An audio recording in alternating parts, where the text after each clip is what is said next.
আসসালামু আলাইকুম সবাইকে। আশা করি সবাই ভালো আছেন, সুস্থ আছেন। কক্সবাজার যাওয়ার পর কোন হোটেলে উঠলাম ওইটা তো দেখালামই। তারপর আমরা একটু রেস্ট নিয়ে কি করলাম ওইটার ভিডিও নিয়ে চলে আসলাম।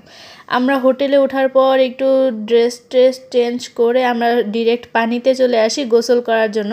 কক্সবাজার আসবো আর গোসল করব না, এটা কি হয় বলুন? তো আমরা এখানে সবাই মিলে চলে এসেছিলাম গোসল করতে। আর ওই যে দেখুন হাজব্যান্ড কি করছে, এখানে দৌড়িয়ে যাচ্ছিল বারবার ঢেউয়ের কাছে, আর আমি বলছিলাম যেও না। আর এইদিকে আমার মামাতো বোন আমাকে ধরে রাখছিল, আর বারবার পিছন থেকে মনে হয় কোমরের মধ্যে কেউ লাথি মারছে, এরকমভাবে একটা করে ঢেউ আসছে আর আমরা বারবার উল্টিয়ে পড়ে যাচ্ছিলাম। আসলে সমুদ্রে এই জিনিসগুলোই আসলে অনেক মজার, যে গোসল করার আর একটু পরপর ঢেউ আসবে আর দৌড়ে চলে আসবে।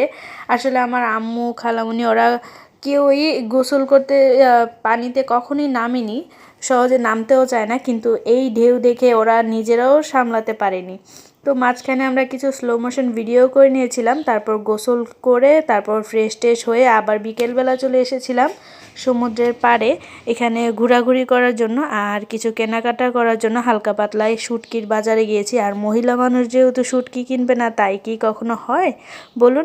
এই জন্যই সবাই এখানে শুটকি কিনছিল আর আমরা সবাই বেচারার মতো বাহিরে দাঁড়িয়েছিলাম। আমরা কি করব, শুটকির গন্ধে নাক চেপে ধরে রেখেছি। আর ওই দিকে আমার মামাতো বোন অন্য দোকানে বসে আছে, ওর পা ব্যথা করছিল যার কারণে এখানে বসেছিল, আর এখানে আমরা বাহিরে দাঁড়িয়েছিলাম। আর আমি কিছু ভিতরে গিয়ে ভিডিও করে নিচ্ছিলাম শুটকি মাছের, দেখছিলাম যে কত বড় বড় শুটকি। আসলে এই প্রথম এত কাছ থেকে দেখছিলাম এত বড় বড় শুটকি। তো ওই দিন রাতে আর কোনো ভিডিও নেওয়া হয়নি। পরের দিন সকাল ভোরবেলা 6টার দিকে, ভোরবেলাও না, যেতে যেতে আমাদের রোদ উঠে গেছিলো।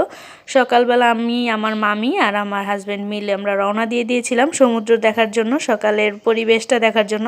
ও মা, গিয়ে দেখি আমরা ভেবেছি আমরা হয়তো ঠান্ডা নিরিবিলি পরিবেশ পাবো, যাওয়ার পর দেখি আমরাই লেট হয়ে গেছি। আসলে যাওয়ার পর দেখি সবাই গোসল করতে নেমে গেছে আর অনেক মানুষ ছিল, অনেক ভিড় ছিল। দ্বিতীয় দিন কোথায় গেলাম কি করলাম নিয়ে চলে আসবো নতুন ভিডিও। আল্লাহ হাফেজ।